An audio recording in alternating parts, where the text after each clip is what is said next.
Pension రావడం లేదంటూ దివ్యాంగుడు చేస్తున్న వినతికి ఎమ్మెల్యే బొలిశెట్టి శ్రీనివాస్ సానుకూలంగా స్పందించారు.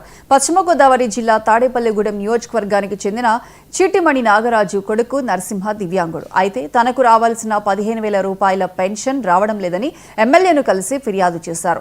వెంటనే స్పందించిన బొలిశెట్టి సంబంధిత అధికారులతో మాట్లాడి నరసింహకు పెన్షన్ వచ్చేలా చర్యలు తీసుకోవాలని కోరారు.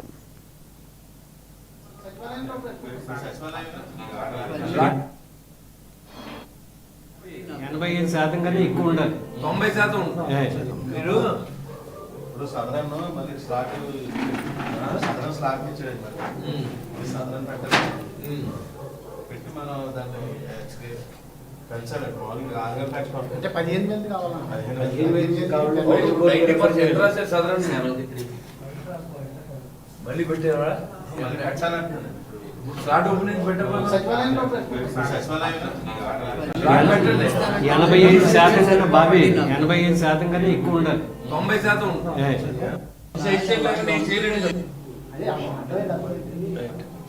నేను చేద్దాం.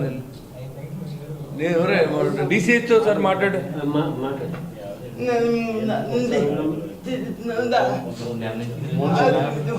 లేదు కదా ఇప్పుడు స్లాట్ గుడ్ మార్నింగ్ సూర్యనారాయణ గారు. ఇప్పుడు ఈ యాక్చువల్గా రియల్గా 90% ఉన్న వాళ్ళు కూడా మన వాళ్ళందరూ వాళ్ళకి 70-60 అలా రాస్తున్నారు. మీటింగ్ పెట్టండి ఒకసారి. నేను చూస్తాను దాని కూడా.